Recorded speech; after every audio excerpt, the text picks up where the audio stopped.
What is really good, future, and all my day ones? Welcome back to the channel. I am exhausted. Who here knows what compassion fatigue is? Let me tell you something. I've been doing nursing for about 6 going on 7 years. Did 3 in med-surg, 3 med-surg, 3 in ICU, cardiac surgery ICU specifically. And of those 3, I did travel, which I'm about to go back into travel because I gotta make moves, man. I really wanted to talk about this topic because I think this is what burns out most nurses, and this is what people don't understand, is that when it comes to compassion, you gotta do this 24/7.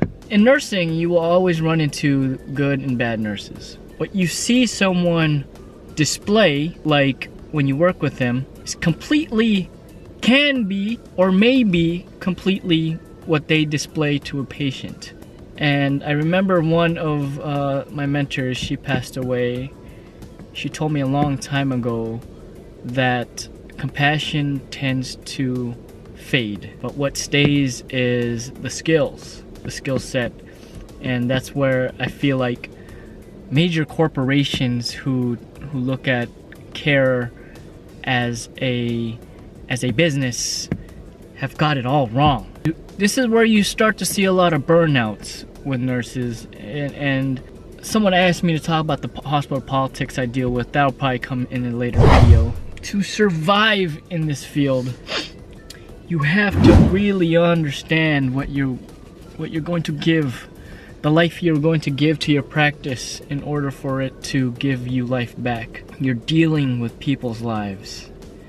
And that's something that you should take into account, is that when it comes to compassion, it should be something that you apply in your life and also in your practice.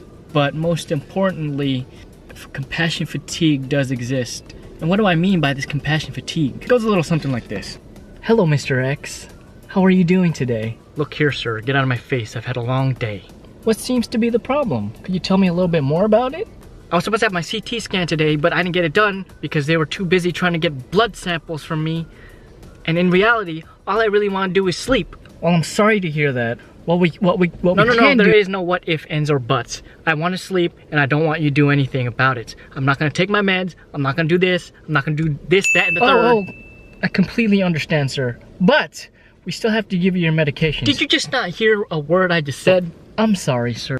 I'll come back at a later time so we could talk a little bit more about what we're going to do tonight. When you continue to do this over and over again, you start to burn out, and you start to realize that some people you can't change. Some people you'll run into the good ones, you'll run into the bad ones, and it just seems like these days you start to run into more of the bad ones than the good ones. And I think that's where a lot of people start to burn out. For one, I'm compassionately burnt out. But do I hate nursing? No, I don't. Yeah, I just had to get that off my chest.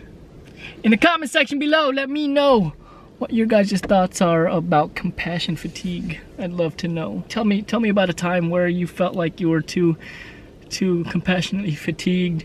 And this is not to scare the new nurses coming into this field. It's part of the practice. So, all right. Well, I'm tired. I gotta be back tonight, and I'm gonna go inside, eat, shower, and sleep. Peace.